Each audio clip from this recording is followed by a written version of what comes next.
Hey there. If you're looking for an all-in-one solution, something to help you get started as a podcaster, I've got something for you today that might be interesting to talk about. And we're going to talk today about the new Vocaster One from Focusrite.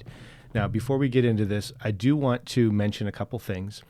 First off, this Vocaster One that we'll be taking a look at, it was provided to me by Focusrite free of charge. However, I will be returning the unit to them. I don't get to keep it. And then also, I do have an ongoing relationship with Focusrite in that I edit their podcast. So in terms of disclosures, I just want to make sure that you're aware of that. I will be giving my honest opinion, but I don't want to keep anybody in the dark.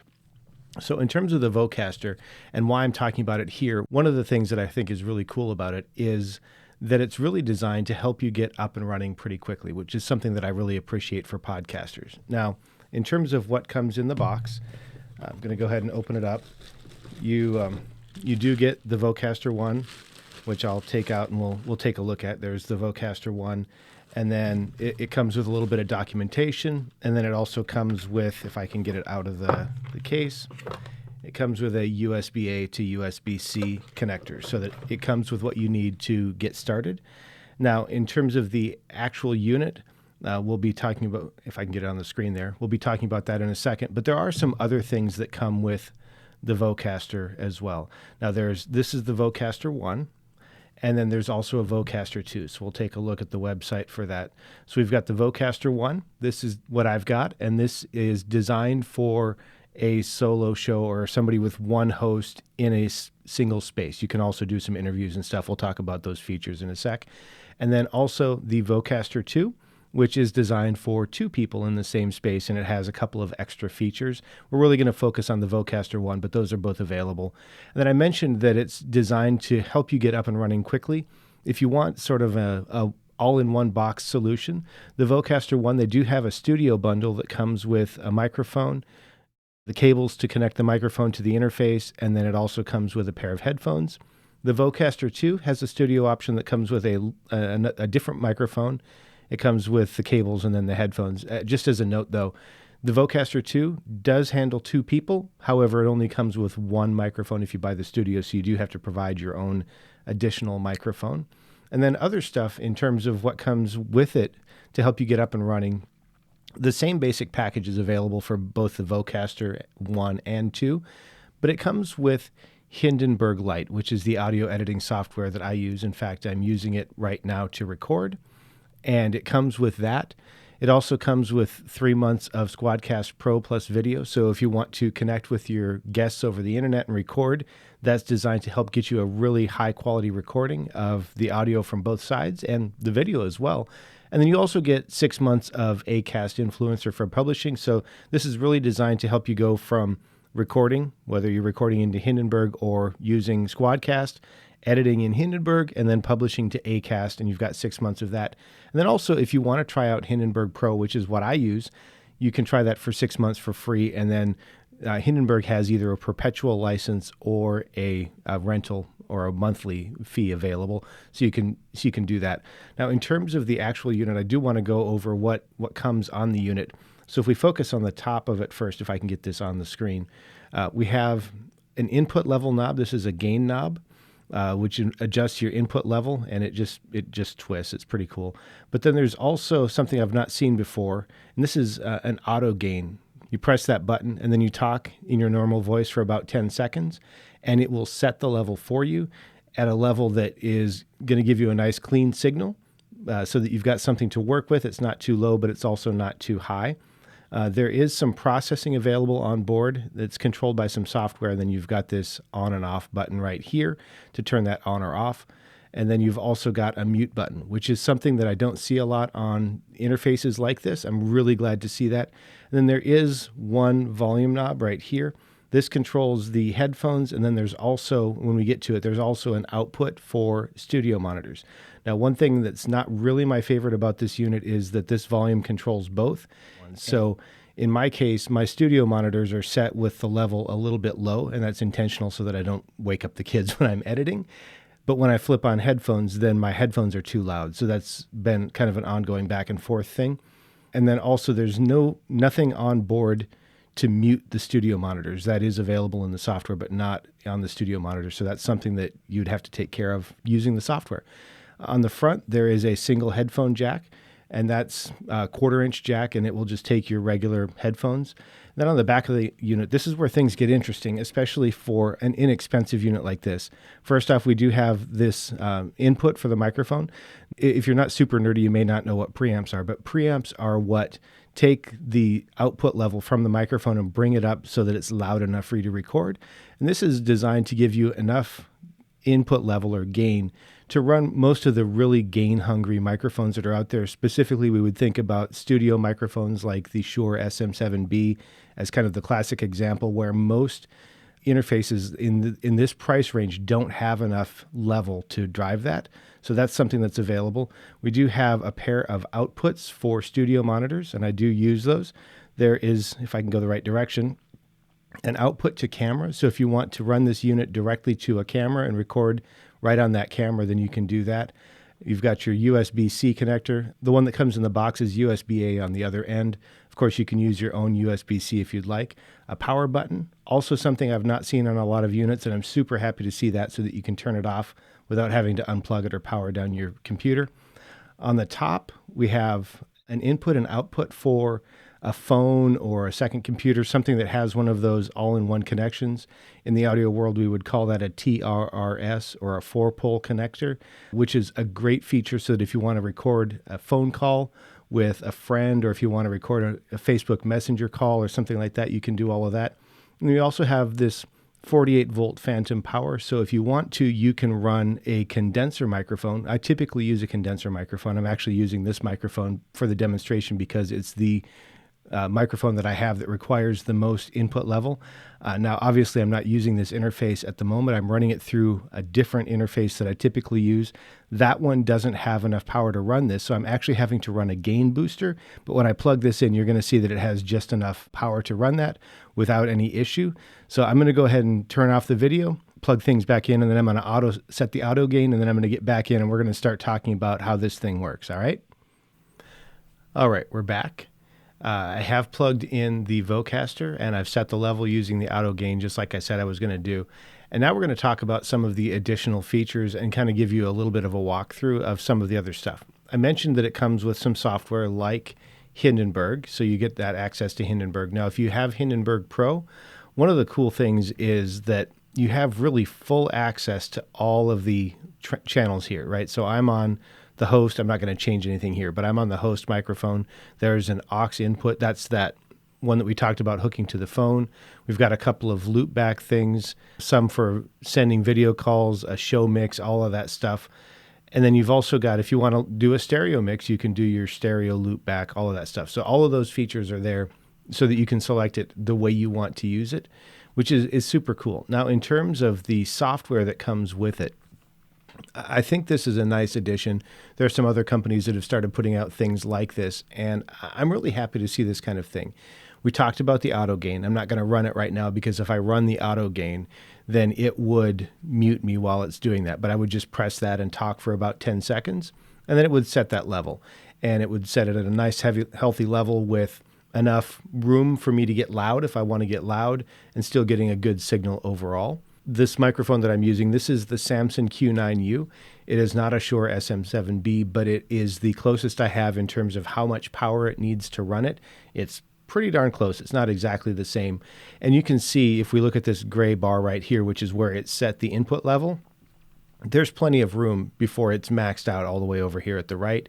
And you can tell that I'm getting a pretty good level out of it. There's also a 48-volt phantom power on the software. And then we also have a mute button right here. So if I had studio monitors and I wanted to have a Zoom call or something, turn off those monitors, I would pull up the software and I would mute the monitors right here.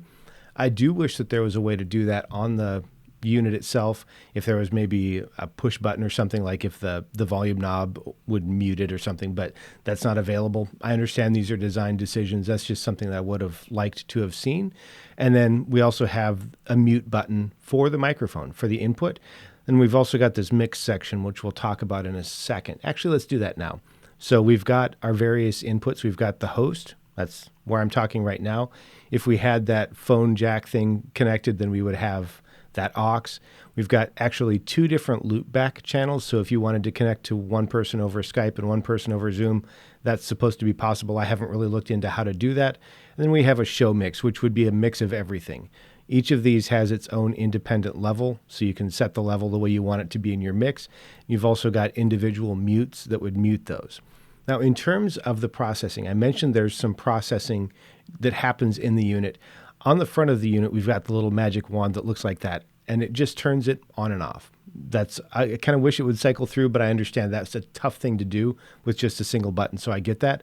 But we do have this little drop-down caret thing right here, so we can select the different settings. I'll run those through in just a second. Right now, it's not engaged.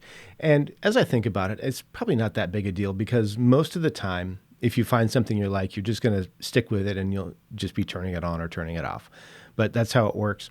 So when I engage this, it's going to start processing my signal. Now, one of the things I wish it would do would be to record the host signal coming into the software that I'm recording here, what I would call dry or unprocessed, and then only process it for the show mix. That's not how it happens. So it's going to process everything. That's one of the things that I wish was a bit different.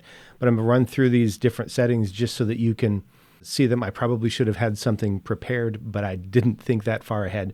But I'm going to run through these. So let's see. Without any processing, Peter Piper picked a peck of pickled peppers. All right, engaging the clean setting. Peter Piper picked a peck of pickled peppers. Now moving to warm.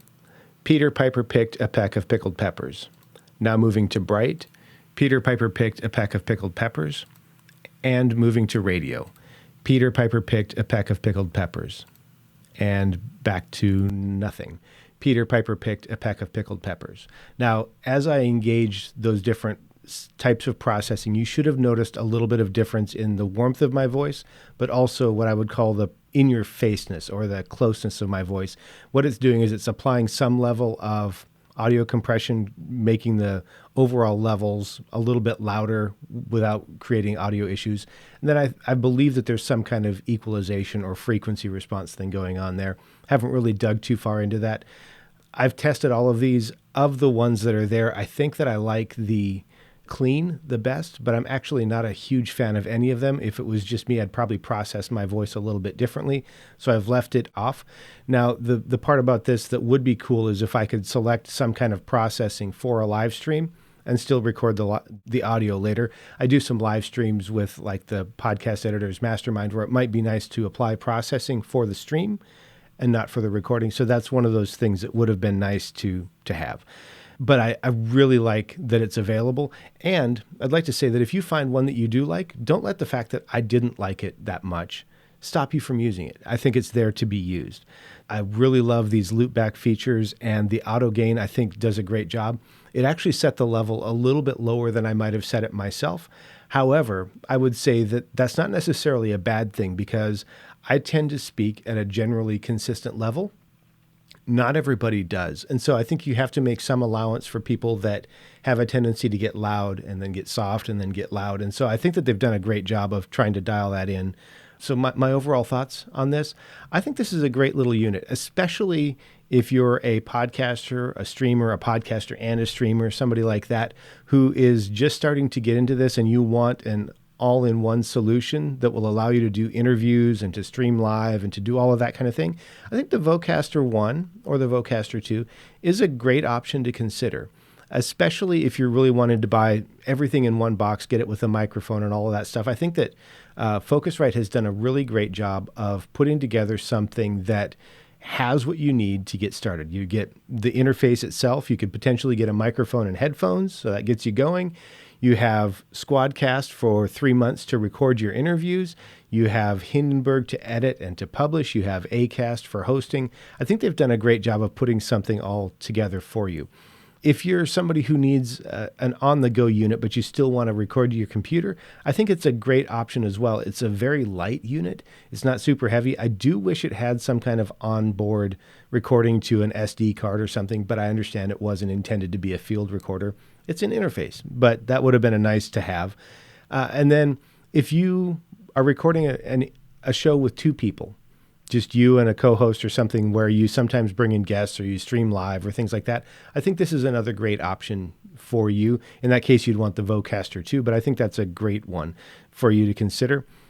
If you want to be able to record interviews and also record a local copy using Hindenburg, I think that all of those sort of more advanced things where we might have historically had to route things through something much more expensive or buy extra software, that a lot of that stuff is built in, which I think is the purpose of this unit. So I think those are the people that it's for. Now, if you've got a fairly advanced setup, if you've got 3 or 4 people or something like that, this is not going to be the right thing for you.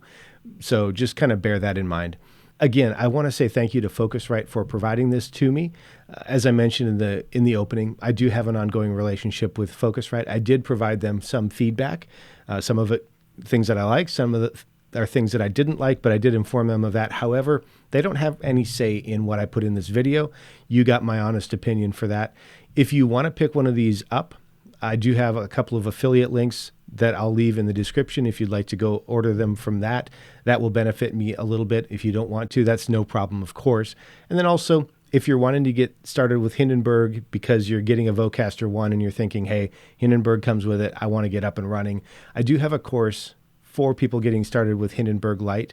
That's at courses.toptieraudio.com. I'll leave a link for that in the description as well. That's really just designed to get you up and running as quickly as possible with Hindenburg. So it's got 3 somewhat longer sessions, about an hour in total between all 3 of them, that go over setting it up to record, editing and mixing, and then publishing, all of that process. Then it's got a big section of really short videos that go over each of the things in more detail, just one topic at a time, so that if you need to go back or you want to go deeper or something like that, you don't have to go back through a whole video to get through all of that. You can just pick the one that you want. I'll have a link for that in the description as well. One more time, thanks for being here. Thank you, Focusrite, for the opportunity to make this video and to have a quick look at what's available for podcasters getting started right now. Thanks so much for being here. I hope this has been great for you. Now go out there and make a great podcast.